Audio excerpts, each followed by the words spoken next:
The Best Gingerbread Race Ever by Kelly Hargrave, illustrated by John Joven.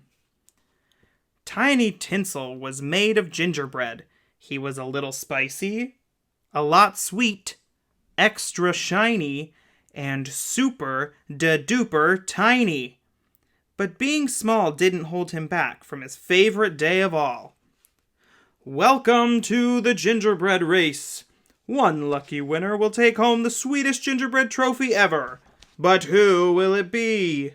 Cotton Candy Yeti? Good luck finding your way around that fluffy fur. Sprinkle Toes.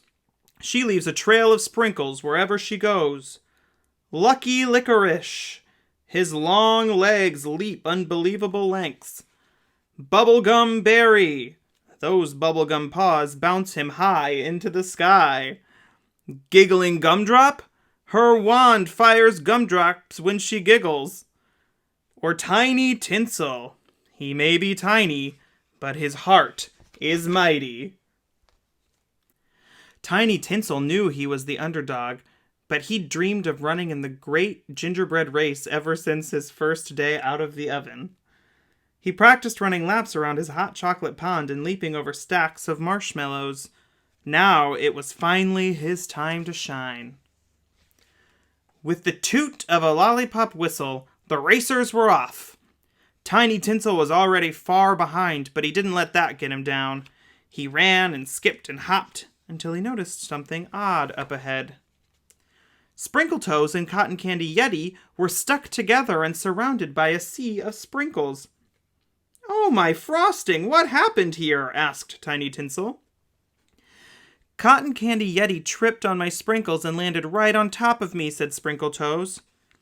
This was the perfect time for Tiny Tinsel to get ahead, but he looked down at his big, shiny heart, and his tiny feet were perfect for tiptoeing around Sprinkles without slipping. Then he pulled Sprinkle Toes free. Using his shimmery icing, he made her a pair of shoes to help keep her sprinkles from spilling and Yeti from falling. Then they all raced off together, until... "Oh, my frosting, what happened here?" asked Tiny Tinsel. "I can't stop laughing." "Those butterscotch birds won't stop telling jokes," Lucky Licorice said. "I tried to dodge her gumdrops, but I got all tangled up instead." This was the perfect time for Tiny Tinsel to get ahead, but he looked down at his big, shiny heart, and Tiny Tinsel's hands were perfect for undoing even tinier knots. "Yippee! My legs are free!" Cotton Candy Yeti stuffed big tufts of blue fluff in Giggling Gumdrop's ears. "I can't hear any more jokes." Then they all raced off together, until it was none other than Bubblegum Bear stuck in a peppermint tree. "Oh, my frosting, what happened here?" asked Tiny Tinsel. "I bounced so high I landed in this tree, and now I'm stuck." This was the perfect time for Tiny Tinsel to get ahead, but he looked down at his big, shiny heart, and Tiny Tinsel was light enough to be easily lifted to the top of the tree. Then he ninja-chopped Bubblegum Berry free. "Hooray!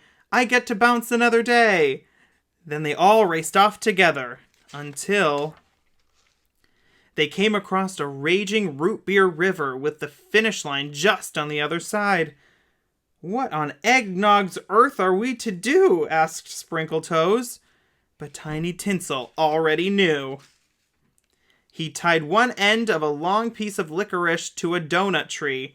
Then Bubblegum Berry bounced across the river, landing with a squish on a marshmallow bush. "Hooray!" He tied the other end to a tall lollipop. Then, with a hoot and a holler, the others quickly followed. When everyone landed, they looked toward the finish line. But who should win the race? I'd still be a tangled mess of licorice. If it weren't for Tiny Tinsel, I'd still be spewing sprinkles. I'd still be giggling up a storm. I'd still be stickety-stuck in that tree. "But that wasn't just me," said Tiny Tinsel. "That was a whole lot of we. I've got one more idea, something the crowd will never expect." They crossed the finish line together. You're all winners, the announcer cheered. It was the best gingerbread race ever. Thanks to Tiny Tinsel's big heart. The end.